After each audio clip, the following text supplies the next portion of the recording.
بسم اللہ الرحمن الرحیم۔ السلام علیکم ورحمۃ اللہ وبرکاتہ۔ محترم سامعین، آج کی ویڈیو میں ہم آپ کو یہ بتائیں گے کہ نفل نماز پڑھنے کے کتنے فوائد ہوتے ہیں۔ حدیث مبارکہ میں آتا ہے کہ انسان اگر فرائض بھول جائیں، فرائض اس کی کمی ہو جائیں اور اس کے نوافل اگر زیادہ ہوں تو کل کو قیامت کے دن وہ نوافل کو فرائض کے درجے کے مطابق جو ہے وہ درجہ ملے گا اور اس کے نفل جو ہے وہ فرض کے برابر قرار دیے جائیں گے۔ حضرت ربیعہ بن کعب رضی اللہ تعالیٰ عنہ سے روایت ہے کہ انہوں نے نبی اکرم صلی اللہ علیہ وآلہ وسلم کے ساتھ رات گزاری۔ آپ فرماتی ہیں کہ جب میں رات گزارتا تھا تو میں وضو کا پانی اور آپ کی ضرورت کی چیزیں مثلا مسواک وغیرہ لایا تو حضور نبی کریم صلی اللہ علیہ وآلہ وسلم نے ارشاد فرمایا کہ جو چاہو مجھ سے مانگ لو۔ تو میں نے کہا کہ میں جنت میں آپ کی خدمت گزاری مانگتا ہوں۔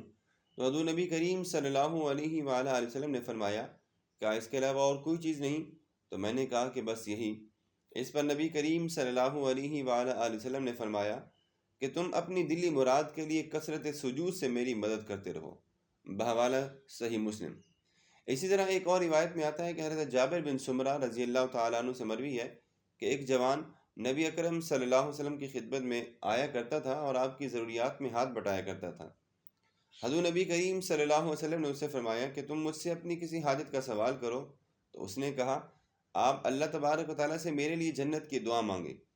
یہ سن کر حضور نبی کریم صلی اللہ علیہ وآلہ وسلم نے اپنا سر اٹھایا اور ایک سانس لے کر فرمایا ہاں، مگر اس شرط کے ساتھ کہ تم کثرت کے ساتھ سجدے کرتے رہو۔